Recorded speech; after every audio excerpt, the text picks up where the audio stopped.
बेटा 10B का ये क्वेश्चन है, find perimeter of each figure. तो बोला उसने, और ये है भाई क्लास 6 का, ठीक है। तो ए पार्ट जो है उसमें उसने ऐसी फिगर दे रखी है, ऐसी ऐसी ऐसी और ये, और दे रखा है ये 1 सेंटीमीटर है, ये 2 सेंटीमीटर है, ये 4 सेंटीमीटर है और ये 8 सेंटीमीटर है। वेट, ठीक है, ये 8 सेंटीमीटर है।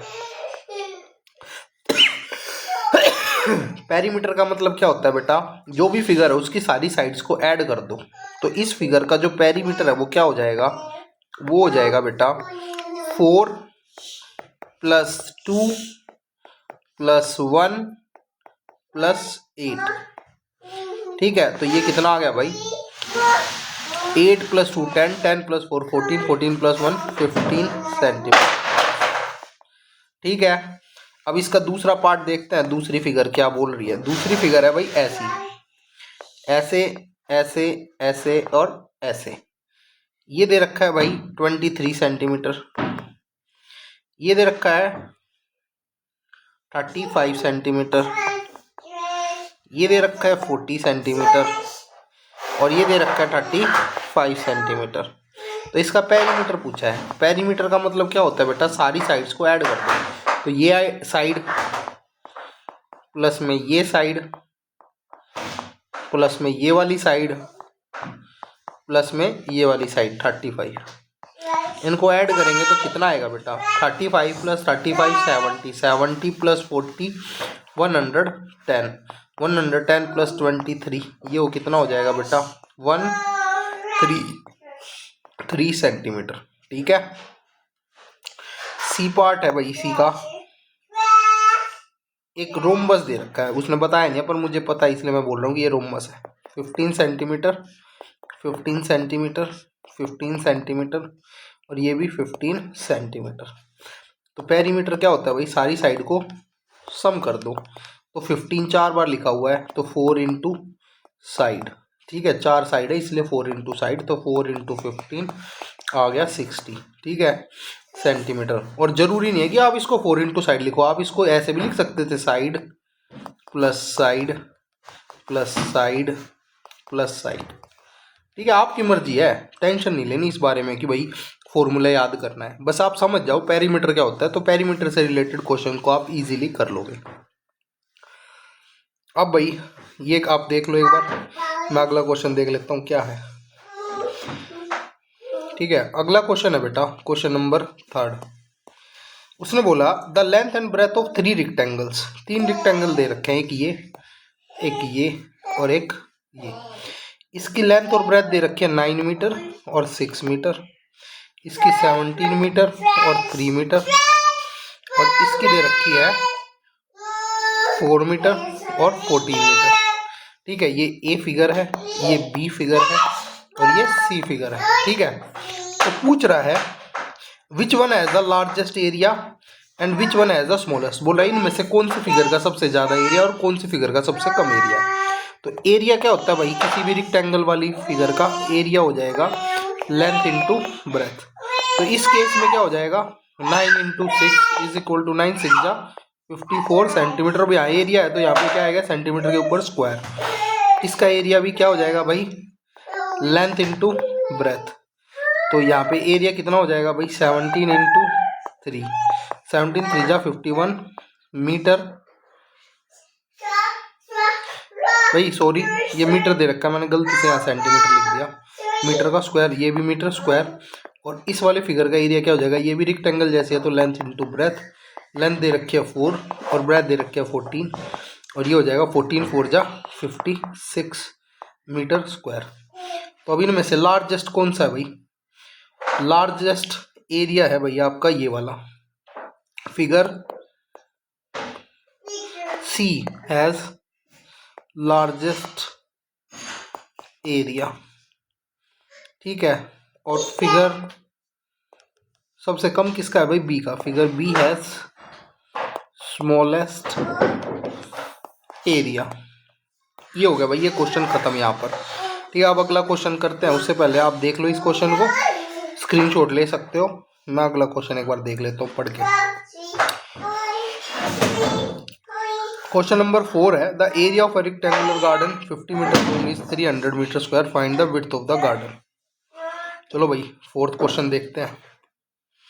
क्वेश्चन नंबर 4 मैं लिख देता हूँ ताकि आपको भी समझने में आसानी हो। The area of a rectangular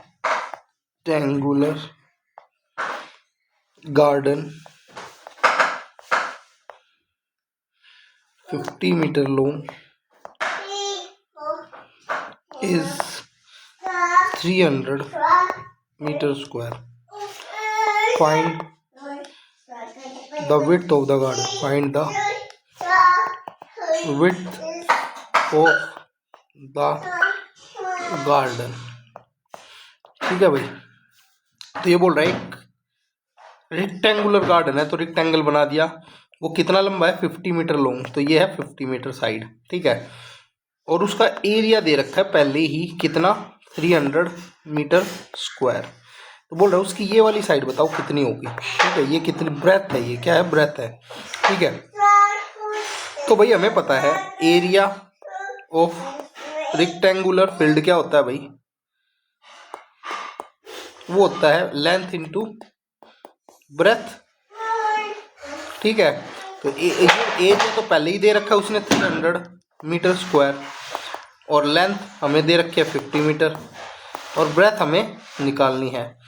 तो भाई यहाँ देखो, ये जो 50 मीटर है ये मल्टीप्लाई में है, तो ये यहाँ इस साइड आएगा तो क्या हो जाएगा? डिवाइड में हो जाएगा। 300 मीटर स्क्वायर अपोन में 50 मीटर, तो 50 6 जा 300, 1 मीटर से ये वो 2 मीटर से ऊपर 1 कट गया तो 1 बचा, और ये भाई किसके बराबर? हमारे बी के बराबर है।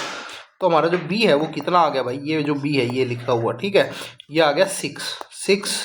2 मीटर थे, 1 मीटर कट गया तो 6 मीटर आंसर। तो हमारी जो ये लेंथ है कितनी आ गई? 6 मीटर, ठीक है बेटा। ये देखो, ये रहा क्वेश्चन, एक बार देख लो, आप स्क्रीनशॉट ले सकते हो।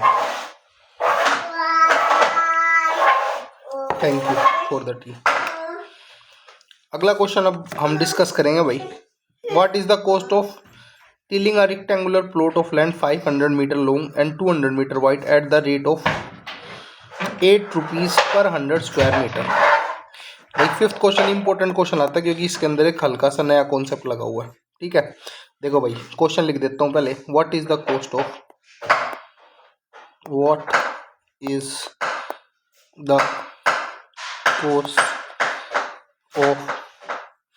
Tilling tilling a rectangular plot of land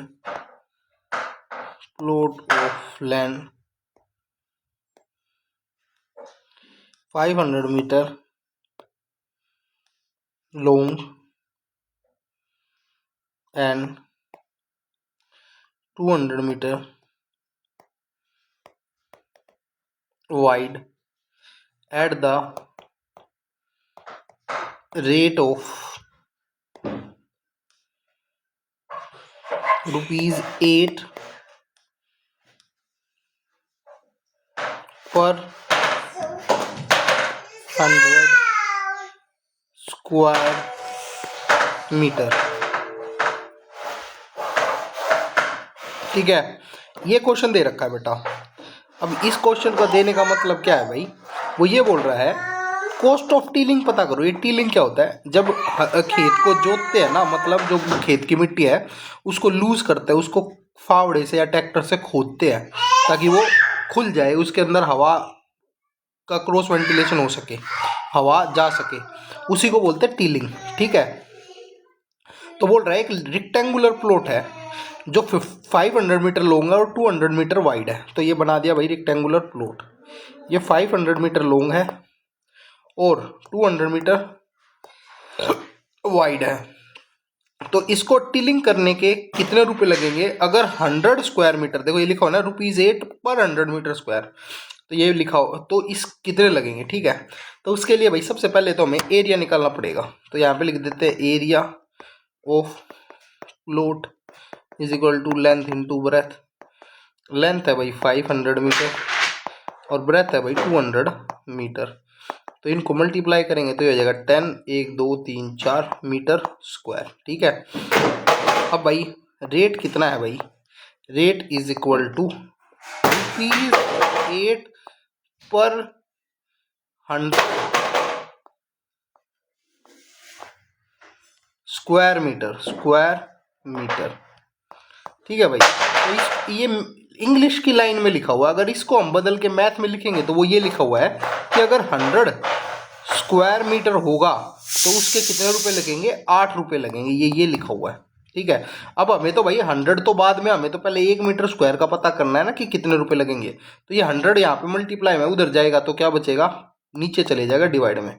तो इतने रुपए लगेंगे अगर हमें 1 मीटर स्क्वायर को टिल करवाना है। ठीक है, टिलिंग करवानी है तो कॉस्ट ऑफ टिलिंग, ठीक है, is equal to area of plot into में रेट। ठीक है, ये हमारा रेट आया भाई। तो भाई एरिया ऑफ प्लॉट कितना है भाई हमारा 10, उसके पीछे 4 0। ठीक है, इनटू में रेट कितना है भाई 8/100। तो भाई 2 0 से ये 2 0 कट गई, अब आंसर आ जाएगा 8 और 1 2 3 0 बचे हैं। इतने रुपए लगेंगे उस पूरे प्लॉट को टिलिंग करवाने में। ठीक है, जुतवाने में। ठीक, तो ये था भाई क्वेश्चन, इसको ऐसे करना था। उम्मीद करता हूँ आपको अच्छे से समझ आ गया होगा। आप स्क्रीनशॉट ले सकते हो करने के लिए।